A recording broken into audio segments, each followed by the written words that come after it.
In the last video, we looked at polynomials in fractional form and talked about how to multiply and divide them. But you guys know how this works. When we talk about operations, we have multiplication and division. In this video, we're going to do addition and subtraction. And just to start, the same way we did last time, if you were in second or third grade, if you had 1/2 plus 1/3, what are the rules? If you want to add or subtract fractions, you need a common denominator. How do you get a common denominator? You figure out what 2 and 3 both go into. 2 and 3 both go into 6. Then you say, what do I multiply 2 by to get 6? 3. But the rule you learn is if you multiply something on the bottom, to keep things equal, you multiply on top, because that's just 1. I know you all know this.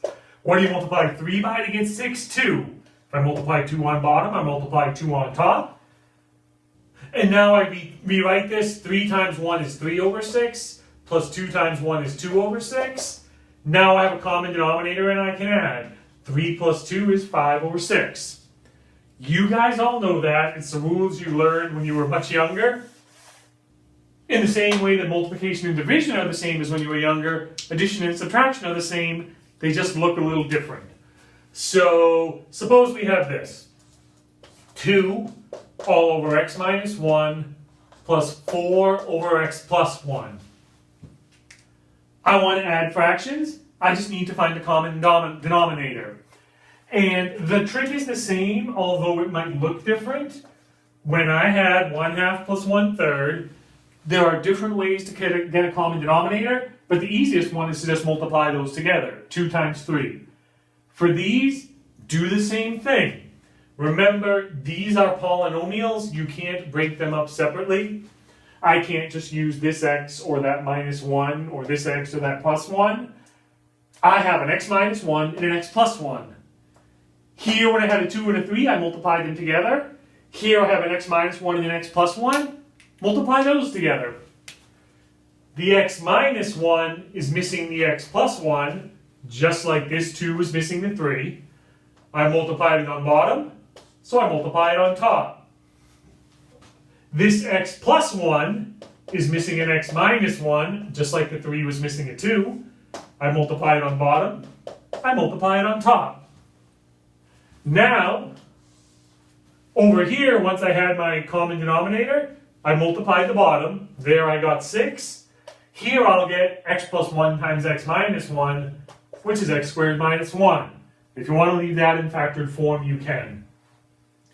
On the top, just distribute correctly. 2 times x is 2x, plus 2 times 1 is 2, plus 4 times x is 4x, 4 times 1 is negative, 4 times negative 1 is negative 4.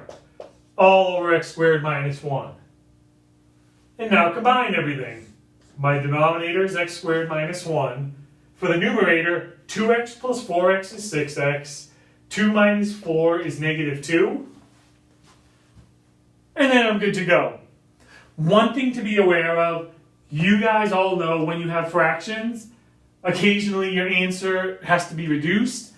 That can happen here. The easiest way to do that is to do what we did when we multiplied and divided. Factor everything. On the top there's a common 2. You're left with 3x minus 1. On the bottom, it's already a difference of squares. We had it up there, x plus 1, x minus 1. And if we look, there's no common factors anywhere. So we don't have to worry about it, we're good to go. If you want to write your answer in this form, multiplied out, that's fine. If you want to write it in factored form this way, that's fine.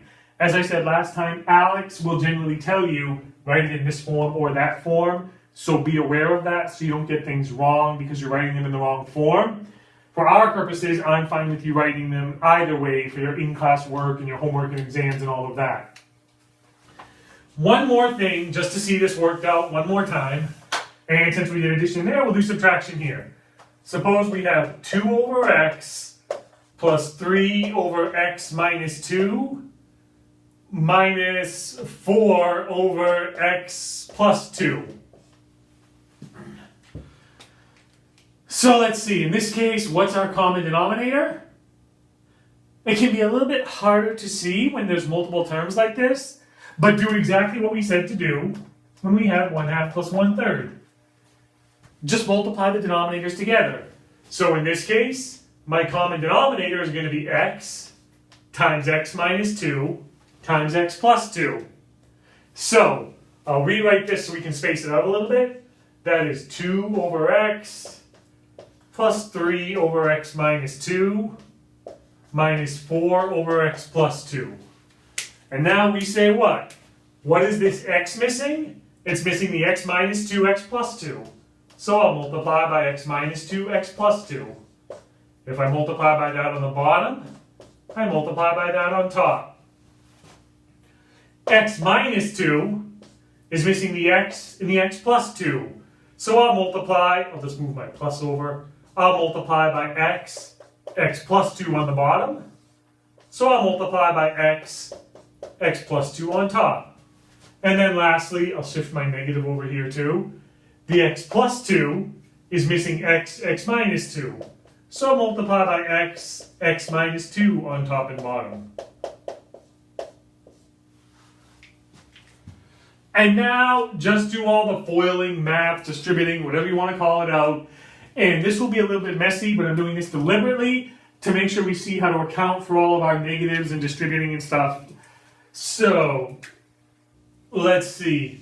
Overall, my common denominator is going to be x times x plus 2 times x minus 2. I'm going to leave that in factored form to make it easier on myself.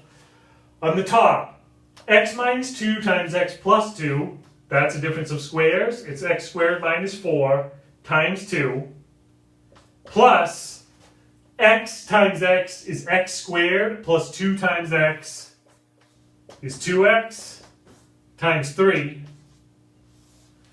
minus, here I'm going to rewrite it a little bit just so we're clear, 4 times x is 4x times x minus 2. I'm deliberately writing this in different ways so you guys are aware. You can put the constant 2 in front, you can put the 3 in back, you can multiply these together first. It doesn't matter the order that you do it in as long as you do the operations correctly. And now, just to get my final answer, so far, the bottom is x times x plus 2, x minus 2. On the top, distribute the 2 in. 2x squared minus 8. Here, distribute the 3 in, plus 3x squared plus 6x. Here, negative 4x times x is negative 4x squared. Negative 4x times negative 2 is positive 8x.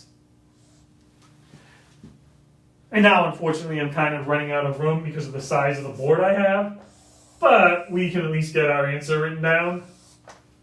My denominator is x times x plus 2 times x minus 2. The numerator, if I combine like terms, 2x squared plus 3x squared is 5x squared, minus 4x squared is just x squared. 6x plus 8x is 14x. Negative 8, and that's the only constant, is minus 8. As I said before, the last thing to check is if any of these will have a common factor that can cancel. But this is a binomial on top, and clearly there aren't factors of negative 8 that will give me a positive 14. So this one won't factor, so nothing will cancel with the factors down here. Which means this is my final answer right here. I'm aware that this one was a little bit convoluted, but like I said, I wanted to make sure you could see how to solve problems with multiple denominators and then correctly work through all of the algebra, foiling correctly, distributing correctly, accounting for your negatives correctly. So this should give you a good example of how to solve all the different problems out that we're going to be working on.